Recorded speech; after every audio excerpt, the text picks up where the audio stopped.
15 years ago, I was 12 years old. I had a school project.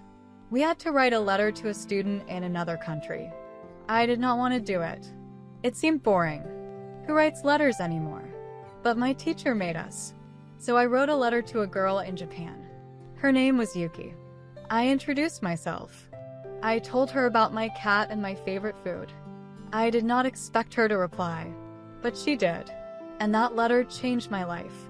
Today, I want to tell you about Yuki, about the letters we wrote for 15 years, about how we finally met, and about what I learned about friendship.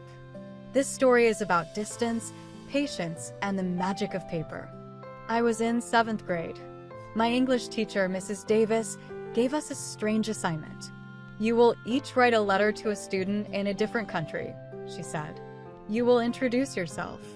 Tell them about your hobbies. Ask them questions about their life. This is called having a pen pal.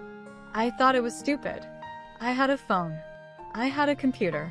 Why would I write a letter? But Mrs. Davis was strict. We had to do it. I got assigned to a girl in Japan. Her name was Yuki. She was 12 years old too. I wrote a short letter. Dear Yuki, my name is Sarah. I am 12 years old. I live in America. I have a cat named Muffin. I like pizza and ice cream. Do you have a pet?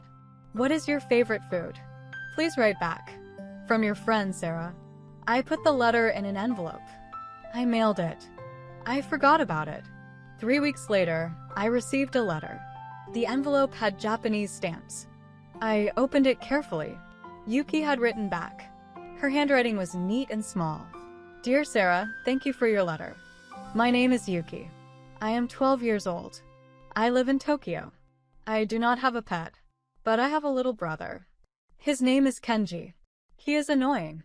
My favorite food is sushi. Do you like sushi? I like cats too, but my mother says we cannot have one. Please write again. Your friend, Yuki. I read her letter 3 times. It felt like magic. A girl on the other side of the world. A girl I had never met. But she was real. She existed. I wrote back immediately. That was the beginning. Yuki and I wrote to each other for 15 years. The letters arrived every few weeks. We told each other everything. In high school, I wrote to her about my first boyfriend. She wrote to me about her first crush. I wrote about my parents fighting. She wrote about her grandmother being sick. I wrote about my fear of exams.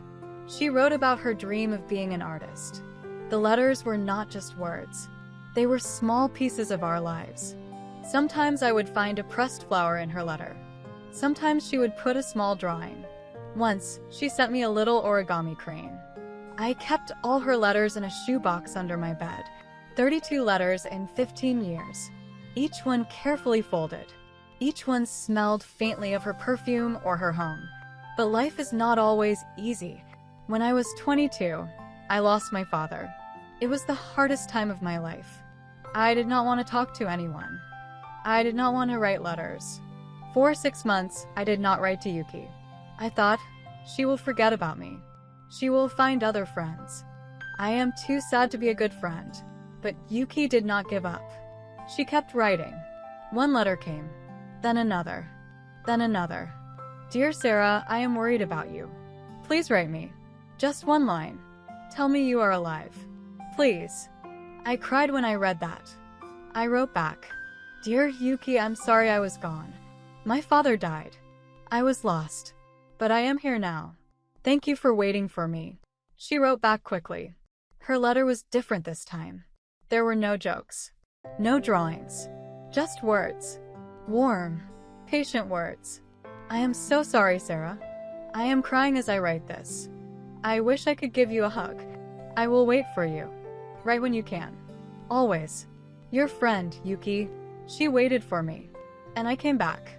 After 15 years of letters, Yuki and I decided to meet. I saved money for 2 years. I bought a plane ticket to Tokyo. I was so nervous.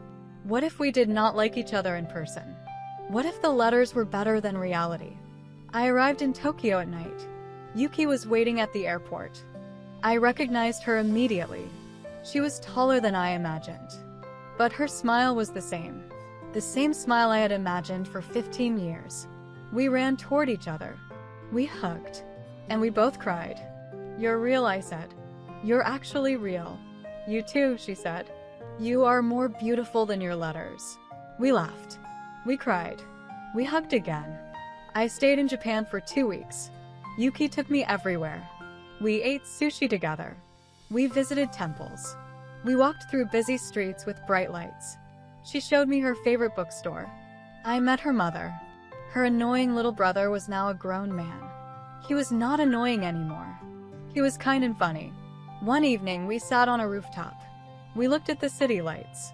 We talked like we always did, easily, comfortably. 15 years, I said. 15 years of letters. Yes, she said. And now you are here. I never thought this would happen, I said. I always believed it would, she said. We sat in silence for a while. Not an awkward silence. A peaceful silence. The silence of two people who trust each other completely. That was 3 years ago. Yuki and I still write letters. Not as often. Life is busier now. But we still send paper letters. It is our tradition. Sometimes my friends ask me, "Why don't you just email? Or video call? It's faster." I tell them, because the waiting is part of the love. When you write a letter, you slow down. You think about your words. You fold the paper carefully. You put a stamp on it. You send it into the world and you wait.